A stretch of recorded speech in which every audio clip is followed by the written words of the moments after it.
اس کے وجیح و شکیل سراپے کو اپنے دل و نگاہ میں بسا لے بیٹھی تھی، اور اب اس کا بس نہیں چلتا تھا وہ غلام محمد کو اپنی آنکھوں کے سامنے بیٹھا کر اسے دیکھتے عمر بتا دے۔ غلام محمد کو اللہ یار خان نے اس کے پرانے مکان میں ٹھہرایا تھا۔ ملازم ناشتہ کھانا پہنچا دیتا اور دوپہر اور رات کا کھانا وہ اللہ یار خان کے ساتھ حویلی میں کھاتا تھا۔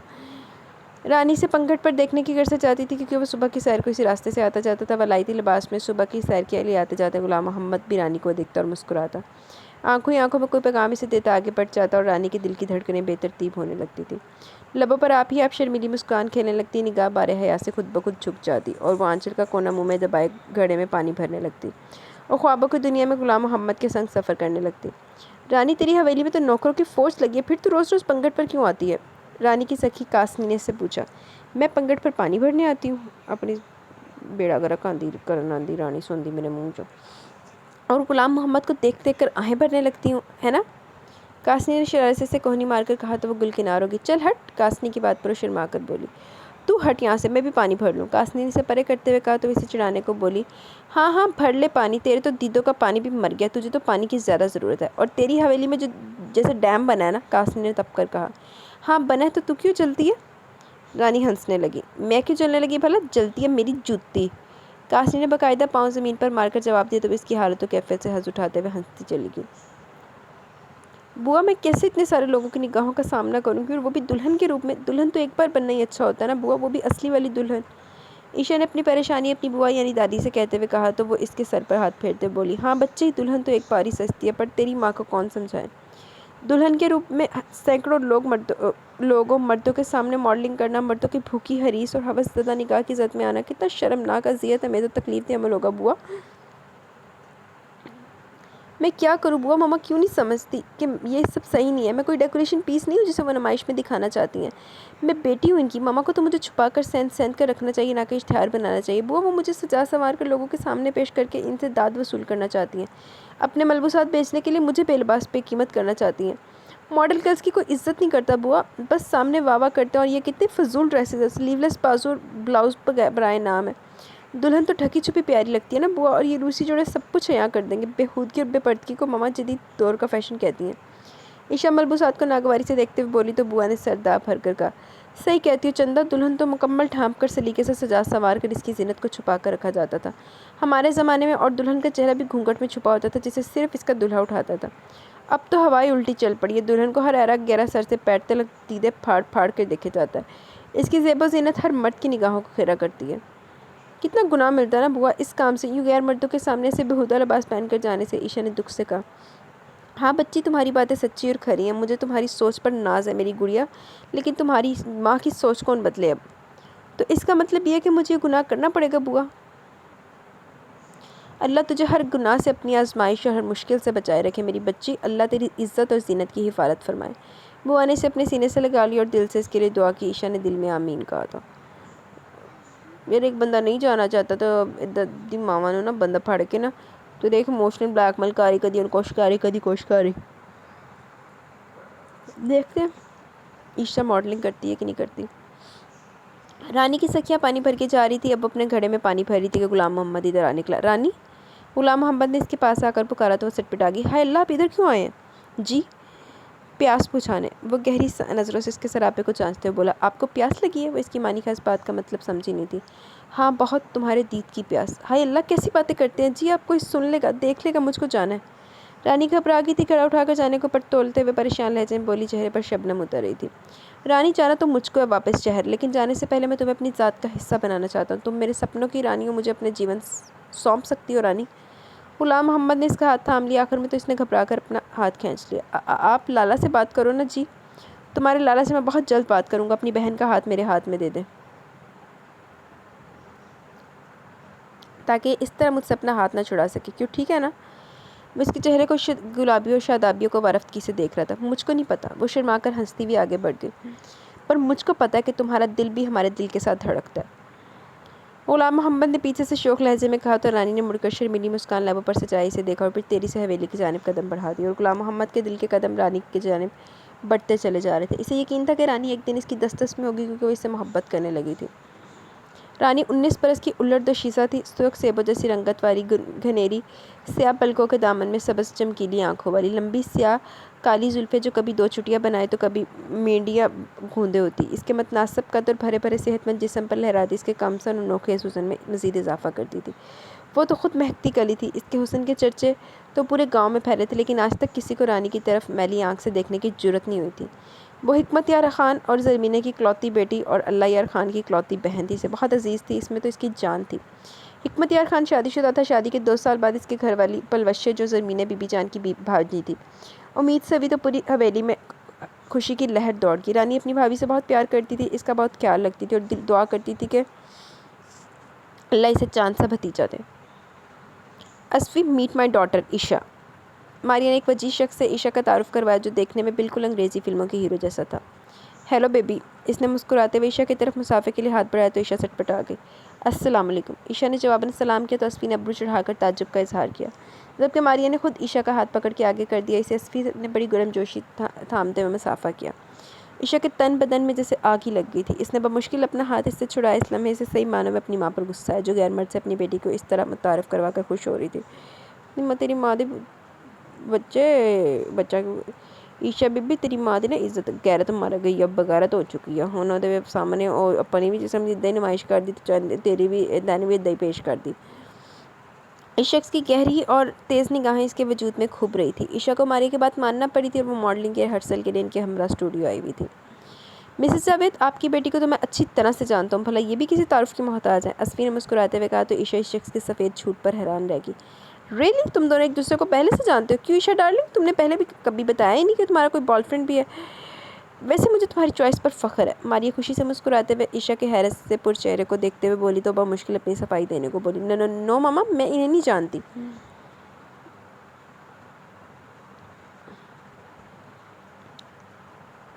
میں تو آج ان سے پہلی بار مل رہی ہوں۔ او کم آن ڈارلنگ، میں نے کوئی اعتراض تو نہیں کیا ہے نا؟ نہ ہی مائنڈ کیا تو تم تو چھپی رستم نکلی۔ ماریا نے ہنس کر اس کی تھوڑی پکڑ کر کہا تو شرم سے آب ہو گئی۔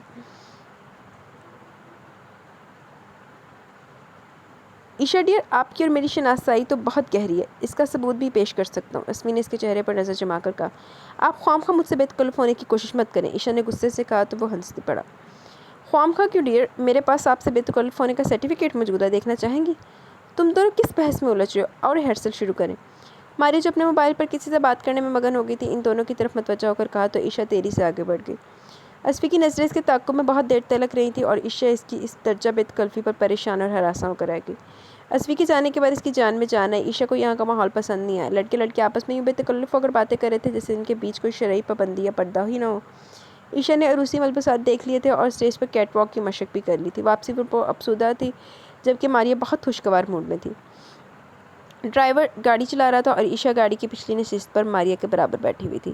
عشا ڈارلنگ، مجھے بہت خوشی ہوئی یہ جان کر کہ تم نے بھی زندگی کو انجوائے کرنا سیکھ لیا، ورنہ تو تمہاری دادی نے تمہیں بری روح گھسا کر رکھتی تھی۔ آج کل چادر میں چھپ کر برقعے میں دبک کر گزارا نہیں ہوتا، مردوں کے شانہ بہ شانہ باہر نکل کر کام کرنا پڑتا ہے، اپنا آپ منوانا پڑتا ہے۔ یہ 21ویں صدی ہے ڈارلنگ، ماڈرن ایج ہے، اس میں 16ویں صدی کے رسم و رواج اپلائی نہیں کیے جا سکتے۔ اور تمہاری ایج تو لائف انجوائے کرنے کی، نہ کہ تسبیح پھیرنے کی۔ یہ نیک کام تم اپنے بوا کے لیے رہنے دو اور آج سے بس ماڈلنگ کی طرف دھیان دو، پھر دیکھنا کیسے لوگ تمہارے آگے پیچھے دم ہلاتے پھرتے نظر آئیں گے۔ دولت، شہرت، نام، مقام سبھی تمہارے قدموں میں پڑے ہوں گے۔ ماریا نے سنجیدگی سے سمجھاتے ہوئے کہا تو بیزار ہو کر بولی۔ ماما، میں یوں ہی ٹھیک ہوں، مجھے نہیں چاہیے دولت، شہرت، نام، مقام۔ تم ابھی 20 برس کی ہوئی ہو اور تمہیں یہ باتیں سمجھنے کے لیے مزید 20 برس درکار ہے۔ ڈارلنگ خیر چھوڑو اس ٹاپک کو، یہ بتاؤ کہ تم اور اسفی کب سے ایک دوسرے کو جانتے ہو؟ ماما، اس سویر میں اس شخص سے آج پہلی بار ملی ہوں، وہ تو بڑی یقین سے تم سے گہری شناسائی جتا رہا تھا اور ثبوت رکھنے کا دعوے دار بھی بن رہا تھا۔ ماریا نے بیٹی کو کھوجتی جانچتی نظروں سے دیکھتے ہوئے کہا۔ جیسا وہ خود چھوٹا ویسا اس کا ثبوت بھی چھوٹا ہوگا، عشا نے چڑھ کر کہا تو ماریا مسکراتے ہوئے بولی۔ عشا ڈارلنگ، اگر وہ جھوٹا ہے تب بھی میں چاہتی ہوں کہ ایسا سچ مچ ہو جائے، کیونکہ وہ بہت بڑا بزنس مین ہے، مل آنر، فیکٹری آنر ہے، کمپنی کا مالک ہے، اور تو اور اس کی زمینیں اور باغات بھی سونا اگلتے ہیں۔ اکلوتا بیٹا وہ اپنے ماں باپ کا، یہاں شہر میں اکیلا رہتا ہے، ہر کام کے لیے ملازم موجود ہے۔ مجھے ایسے داماد کی تلاش تھی۔ تھینک گاڈ کہ تم دونوں پہلے ایک دوسرے کو جانتے ہو، اور اسفی کا انداز بتا رہا تھا وہ تمہیں پسند کرتا ہے۔ عشا ڈارلنگ، تم اسفی کو زیادہ سے زیادہ وقت دو۔ مما پلیز، یہ سب مجھ سے نہیں ہوگا، میں آپ کی بیٹی ہوں، کوئی بکاؤ مال نہیں ہوں کہ میں یہ گناہ نہیں کر سکتی۔ عشا نے غصے سے کہا تو ماریا اس کے شانے پر ہاتھ رکھ کر ہنس کر بولی۔ عشا ڈارلنگ، اس دنیا میں ہر چیز، ہر رشتہ، ہر جذبہ فار سیل ہے، بکاؤ مال ہے۔ اور سویٹ ہارٹ، میں تو تمہاری بہتر اور پراسائش ارادہ اور محفوظ مستقبل کی غرض سے یہ سب چاہ رہی ہوں۔ مما مستقبل کی کس سے خبر ہے؟ نہ جانے آنے والے کل میں میرے لیے کیا ہے، کیا معلوم کہ جو آپ میرے لیے سوچ رہی ہیں سب کچھ اس کے الٹ ہی ہونا لکھا ہو۔ عائشہ نے گہرا سانس لے کر سنجیدگی سے کہا، اللہ نہ کرے، ایسا نہیں سوچتے بیبی، تم دیکھنا میں تمہاری شادی اس چاند سے کروں گی کہ سارا شہر دنگ رہ جائے گا۔ اسفی کو بہت سی بیگمات اپنا داماد بنانے کے چکر میں تم اسے ہاتھ سے مت نکلنے دینا، مجھے یقین ہے وہ بہت جلد تمہیں پرپوز کرے گا۔ ماریا نے مسکراتے ہوئے خوش کن خیال میں گھر کر کہا تو جواب میں وہ عائشہ کچھ بھی نہیں بولی، بس اندر ہی اندر کوڑتی رہی۔ عائشہ اپنے نام کی طرح اجلی، روشن اور شفاف رنگت، صورت اور سیرت کی مالک تھی۔ بوا کی تربیت نے اسے مشقیت کے لبادے میں ڈھال دیا تھا۔ شرم و حیا کا سبق اسے بوا نے سکھایا، وہ پابند صوم و صلات تھی۔ حالانکہ اس کے ماں پاپا اور دونوں بھائی صوم و صلات سے بے بہرا تھے، عائشہ معصومیت اور محبت میں گندی ایک حساس لڑکی تھی۔ خدا نے اسے رنگ و روپ میں ایسا دیا تھا کہ دیکھنے والا نگاہ ہٹانا بھول جاتا۔ دودھ جیسی رنگت میں گلابیاں کھلتی تھی جیسے وہ ہنستی مسکراتی تھی، بڑی بڑی سی آنکھیں، ستواں ناک، چمکتی پیشانی، بھرے بھرے یاقوتی لب اور شبنمی رخساروں پر کھیلتی بہار۔ سیاہ دراز زلفوں کا جوبن، متناسب قد کاٹ کے ساتھ صحت مند جسم رکھنے والی عائشہ خود کو گھر سے باہر نکلتے ہوئے ہمیشہ بڑی سی چادر میں ڈھانپ کر نکلتی تھی۔ اول تو وہ بازار جاتی نہیں تھی اور اگر ضرورتاً یا مجبوراً جانا پڑ جاتا تو چہرہ بھی حجاب میں ہوتا تھا اور بوا کو اپنے ساتھ لے کر جاتی تھی۔ سچ تو یہ تھا وہ بوا کے بغیر کچھ بھی نہیں تھی۔ بوا اس کی سہیلی، ہمراز اور مسیحا تھی اور ماں بھی۔ اسے پیار صرف بوا سے ملا تھا۔ ماما پاپا کے پاس اپنے بزنس اور سوشل سرگرمیوں سے فرصت ہی نہیں ملتی تھی۔ شکر ہے فرصت نہیں ملی، نہیں تھی تو بھی ماما پاپا وغیرہ گاندھی ہونا تھی۔ ان سے صرف ناشتے یا ڈنر پر کبھی کبھار سلام دعا ہو جاتی۔ پاپا تو بوا کا حال بھی رسماً ہی پوچھا کرتے تھے۔ بوا نہ ہوتی تو عائشہ تنہا اور اکیلی رہ جاتی۔ وہ دونوں ایک دوسرے کی محبت میں بندھی تھی۔ ماریا امیر باپ کی بیٹی تھی، فیشن کی دل دادا تھی، سو کچھ باپ کی جائیداد کا رعب تھا اور کچھ اپنے حسن اور ذاتی بزنس کی کمائی کا گھمنڈ جو وہ اپنے شوہر کو کوئی اہمیت نہیں دیتی تھی۔ حالانکہ ان کا آدھا بزنس وہی چلا رہے تھے۔ ماریا کی بیوٹی پارلر اور 3 بوتیکس تھی اور وہ ایک فیشن میگزین بھی کچھ عرصے سے نکال رہی تھی۔ اپنی بوتیکس اور بیوٹی سیلون کی پبلسٹی کے لیے وہ اپنے میگزین کی عمدگی سے استعمال کر رہی تھی اور اس بار انہوں نے اپنے نئے ڈیزائن کردہ عروسی ملبوسات کی نمائش کے لیے ایک شو کا اہتمام بھی کیا تھا اور عائشہ کو اس شو میں ماڈل کی حیثیت سے متعارف کروا رہی تھی۔ عائشہ جو ہمیشہ ڈھکی چھپی رہتی تھی اب یوں سب کے سامنے بے پردہ ہونے جا رہی تھی۔ اس غم سے وہ رات بھر سو نہیں سکی۔ اس نے پاپا سے بھی بات کی مگر وہ بھی یہ کہہ کر خاموش ہو گئی کہ بیٹا ایک فیشن شو ہی تو کرنا ہے، ذرا سی کیٹ واکس اگر تمہاری ماما خوش ہو سکتی ہیں تو کر لینے میں کیا حرج ہے؟ تمہاری عمر کی لڑکیاں تو ایسے موقع کی تلاش میں رہتی ہیں اور تمہیں تو گھر بیٹھے اتنا اچھا موقع مل رہا ہے اور اسے ضائع مت کرو، کل کی شو کی تیاری کرو۔ اور عائشہ اپنا سا منہ لے کر آ گئی۔ بس پیو بھی دادا بغیرت ہی ہے، نہ ماں میں غیرت نہ امی کوئی شے ڈھونڈنے سے ملتی ہے تے نہ ابے دے وچ بھی ابا اس تو بڑا بغیرت لگ رہا میں تے۔ شاید اسی دور کی قدریں، اخلاقیات اور ترجیحات بدل گئی ہیں جبھی تو والدین اپنے جوان بیٹی کو شوبز کی چکا چوند میں بخوشی دھکیل لیں۔ عائشہ نے تاسف اور دکھ سے سوچا۔ آج فیشن شو تھا، عائشہ کا دل صبح سے گھبرا رہا تھا۔ بوا نے اس پر آیت الکرسی اور چاروں کل پڑھ کر دم کیا تھا۔ عائشہ نے خود بھی فجر کی نماز کے بعد آیت الکرسی اور چاروں کل پڑھ کر اپنے اوپر دم کیا تھا مگر پھر بھی اسٹیج پر سینکڑوں لوگ بالخصوص مردوں کے سامنے دلہن کے روپ میں جانے کے خیال سے اسی کا دم نکلا جا رہا تھا۔ بوا میرا دل بہت گھبرا رہا ہے، کہیں کچھ غلط نہ ہو جائے۔ عائشہ نے روحانسی ہو کر بوا کا ہاتھ پکڑ کر اپنی کیفیت یہاں کی۔ میری بچی، اللہ ہے نا وہ تیری حفاظت کرے گا۔ تیرے ماں باپ نے تو نہیں سنی پر وہ اللہ سائیں تو سنتا ہے نا، وہ تیری حفاظت کرے گا۔ بوا نے اس کا ماتھا چوم کر کہا، حالانکہ دل تو ان کا بھی سہما ہوا تھا۔ آہو ایک بندہ اگر اللہ کے لیے ہے نا تو اپنے مطلب یار وہ دل سے برائی نہیں نہ کرنا چاہ رہا تو پھر اللہ پاک سے اپنی مدد مانگے تو اللہ پاک اس کو ضرور پروٹیکٹ کرے گا۔ بے شک دنیا تو جو مرضی کوئی کچھ کر لے لیکن اللہ پاک جب تک کوئی کام نہیں چاہ سکتے تب تک وہ ہو ہی نہیں سکتا۔ وہ یہ کسی محاذ جنگ پر نہیں جا رہی جو آپ اس قسم کی باتیں کری ہیں۔ آج کی رات تک شو ختم ہوتے، چلو عائشہ۔ اسی وقت ماریا عائشہ کو لینے چلی گئی تو بوا کی بات سن کر بولی، بہو بیٹی کو بے مول نہ کر، ابھی بھی وقت ہے اسے بے پردہ کرنے سے باز رہے۔ بوا نے سمجھانے کی آخری کوشش کی، عائشہ میری بیٹی ہے، میں اس کے بارے میں بہتر ہی سوچ رہی ہوں نا، آپ اس کی فکر نہ کریں، اپنی فکر کریں۔ ماریا نے غصے اور بدتمیزی سے جواب دیا اور عائشہ کا ہاتھ پکڑ کے اسے کھینچتی ہوئی وہاں سے لے گئی۔ بوا نے بھیگتی آنکھوں سے دور جاتی عائشہ کو دیکھا اور اس کے لیے ڈھیروں دعائیں مانگ ڈالیں۔ عائشہ کو مشرقی دلہن کے روپ دینے کے لیے خاص طور پر اس کے نرم و ملائم کومل سے ہاتھوں پر مہندی کے خوبصورت ڈیزائن بھی بنائے گئے۔ دن شو کی ریہرسل میں گزر گیا۔ شام کو شو کا وقت ہوا تو تمام ماڈل گرلز اپنے اپنے میک اپ اور گیٹ اپ کے ساتھ اپنی اپنی باری کے انتظار میں بیک اسٹیج پر آ بیٹھی۔ عائشہ نے 3 عروسی جوڑے زیب کرنے تھے جن میں گولڈن اور گرین کلر کا ایک جوڑا تھا، دوسرا میرون اور گولڈن کلر کا تھا اور تیسرا بہت ہی شوخ گلابی رنگ کا تھا۔ تمام جدید فیشن کے خوبصورت ڈیزائن والے ملبوسات تھے اور عائشہ نے ہاف سلیوز والے لہنگے پہننے کو ترجیح دی تھی کیونکہ باقی سلیو لیس اور مختلف بلاؤز کے جدید لہنگے تھے۔ اسٹیج پر جانے سے پہلے جب عائشہ تیار ہو کر کھڑی تھی تو اسفی اس کے پاس چلا آیا۔ واؤ کیا روپ ہے میری دلہن کا، جی دل چاہتا ہے شٹ اپ، آپ فضول کو اسے پرہیز کیجیے۔